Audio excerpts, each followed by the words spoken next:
adoption. Nah, bisa kita lihat ya. Ini di sini ada sebuah model ya. Ini karena saya dosen juga gitu kan, jadi sedikit saya masukin gitu.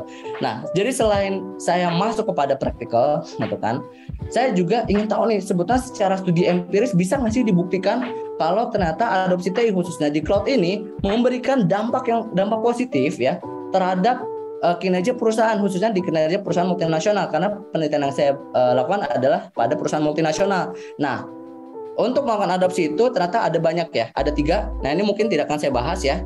Langsung pada P4 dan P5, di mana ternyata membuktikan nih adopsi TI ya, khususnya di cloud ini ya, karena yang saya angkat memang lebih banyak bagaimana penggunaan cloud gitu kan, dari untuk kinerja operasionalnya dan untuk menjalankan operasional perusahaannya ataupun accounting dari perusahaan tersebut. Ternyata ini yang menarik teman-teman dan peserta semuanya. Nah, ini membuktikan bahwa ternyata adopsi TI ini khususnya yang di cloud memberikan dampak yang positif ya terhadap kinerja ekonomi dan juga kinerja operasional dari perusahaan tersebut, khususnya di perusahaan multinasional seperti itu.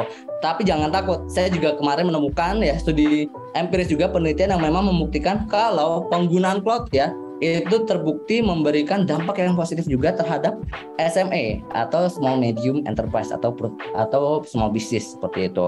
Nah, kemudian kinerja ekonomi sama kinerja operasional emang ada apa aja sih gitu kan. Nah, kinerja ekonomi yang saya gunakan di sini adalah dari produktivitas perusahaan tersebut dan keuntungan perusahaan tersebut. Nah, dari kedua komponen ini, parameter ini ternyata terbukti approve gitu kan. Kalau misalnya kucing berhasil melahirkan proven gitu kan, approve gitu kan, ternyata berhasil meningkatkan kedua hal tersebut, dari kinerja ekonomi khususnya dari produktivitas meningkat gitu kan. Dengan naiknya produktivitas maka keuntungan perusahaan pun ikut meningkat. Nah, sementara kalau kinerja operasional ada apa aja sih? Nah, dari kinerja operasional ini bagaimana koordinasi antar tim ya, koordinasi antar pegawai di internal tersebut itu menjadi lebih mudah karena adanya apa? Tadi SaaS ya, penggunaan cloud computing juga. Nah, selain itu juga para pegawai, para tim ya di perusahaan tersebut ya bisa mendapatkan information secara real time dengan mudah. Nah, itu juga terbukti bahwa ternyata penggunaan dari cloud ini tuh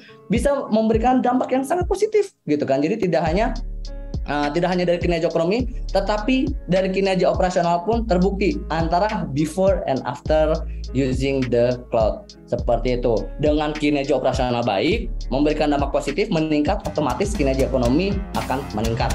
Seperti itu.